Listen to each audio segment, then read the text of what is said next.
Bismillahirrahmanirrahim. Assalamu alaikum students. Today we will start the unit number 9 chemical equilibrium for class 10th.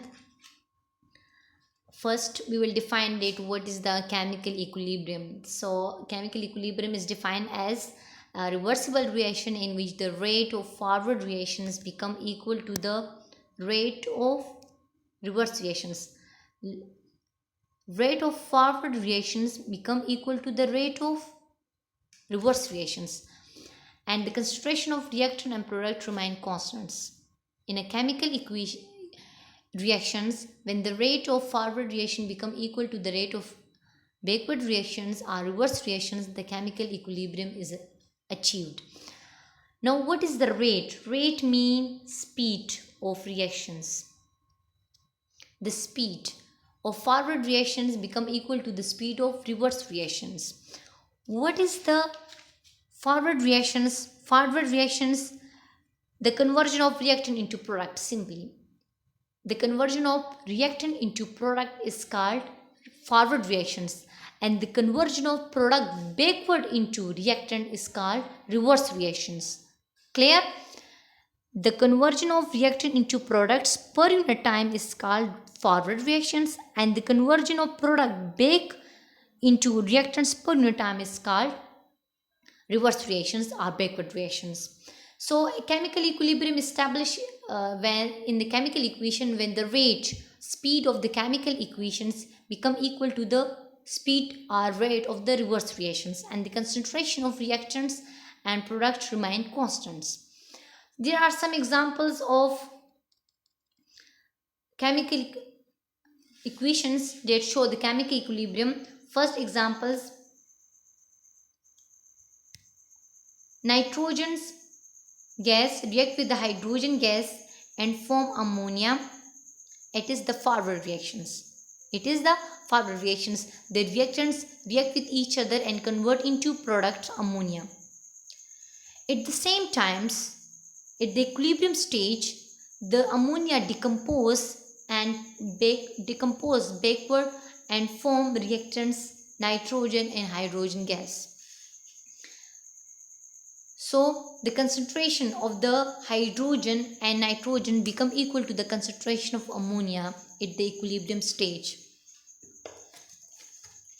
In the second examples, look the second examples. Second example, mercury oxides. When we heat the mercury oxide in a closed containers, so mercury oxides, this one is the mercury oxide. In the second examples, the mercury oxides is decomposed, is break down into mercury and oxygen.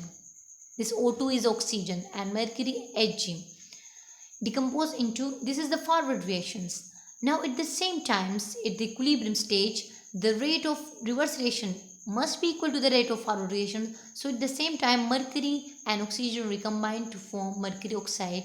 Thus equilibrium is established in the chemical equations. Remember this point, that the chemical equilibrium is represented by double head arrow. You can write a chemical equilibrium, you can easily represent the chemical equilibrium by this double arrow.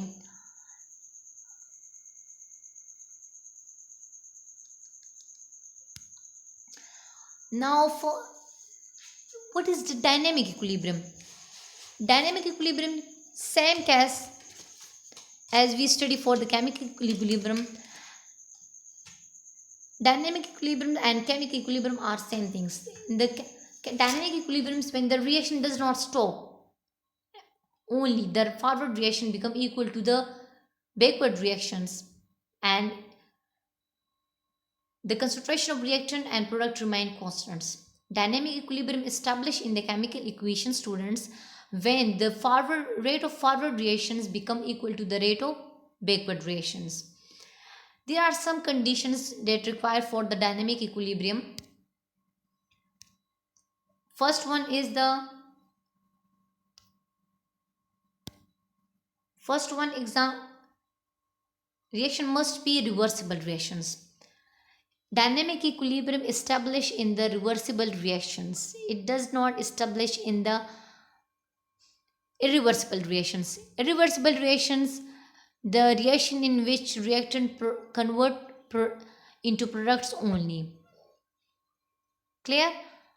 Irreversible reactions, there is no equilibrium in irreversible reactions. Reversible reactions, a chemical equilibrium, dynamic equilibrium established in the reversible reactions. So if you study the dynamic equilibrium reactions in the chemical equations, so there your chemical reaction must be in reversible reaction.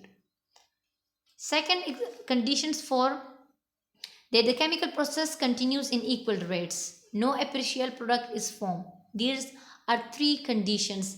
The four conditions: closed containers. Chemical equilibrium established in closed containers. It is cannot establish in the you cannot achieve the chemical equilibrium in open containers, because in open containers some products or reactants may be escape. They have chance to escape. Clear? So if you study the chemical equilibriums in a chemical equations, your reaction must be contained in closed container. Now there are questions arise in the student minds that how we will identify, how we will study, how we will recognize the chemical equilibrium or dynamic equilibrium in a chemical equations. So the chemical equilibrium state of the chemical reactions can be recognized by knowing the concentration of reactant product at the regular interval times. As you know that the concentration of reactants and products, it as you know that at the equilibrium stage the concentration of reactant and product are remain constants. So for to identify the dynamic equilibrium, we must check the concentration of reactant and product at regular interval of times. When the concentration of reactant and product are observed constants, so it's mean that your reactions are in the equilibrium. How you will find out the concentrations, how you will determine the concentration of reactant products? There are some methods used in labs to identify the concentration of reactants in equilibrium stage. So in physical methods we use polarimetry, refractometry and spectrometry. These three methods are used easily in the labs to identify the chemical equilibrium. And in the chemical method, students, we easily identified the titration method.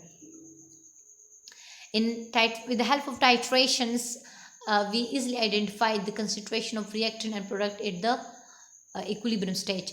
If the concentration of reactant and product are remain constant with the passage of times, it's mean that the chemical equilibrium is achieved in the chemical equations. Look at this graph. This graph showing the rate of forward reaction and reverse reaction and equilibrium stage. Forward reactions, this is the forward A, product A and B. Sorry, reactant A and B. The reactant A and B react with each other and they form product C and D. At the initial stage, the concentration of A and B will be maximum and the concentration of C, D will be smaller, maybe negligible, but with the passage of times, the concentration of C, D may be increased with the passage of times. A stage is reached when the concentration of AB equal to the concentration of CD. At this stage, we said that the chemical equilibrium is achieved in a chemical equations. And at this stage, at this time, the rate of forward reactions equal to the rate of backward reactions. These lines show the rate, the speed of the forward reaction. At the initial stage, the forward reactions very high, but with the passage of times, the speed of the forward reaction decrease. Why? Because the concentration of AB decrease. It convert into product C and D. At the initial stage, initial times, the rate of reverse reactions slow, but with the after the few seconds, the rate of reverse reactions increase because maximum concentration of products are present and maximum products are converting into backward into reactants. So it will proceed in forward directions. A stage at the equilibrium stage, these the concentrations of the reactants and product are remains same, and their speed also. So we represent this with the straight line. This straight line show the equilibrium stage. Clear?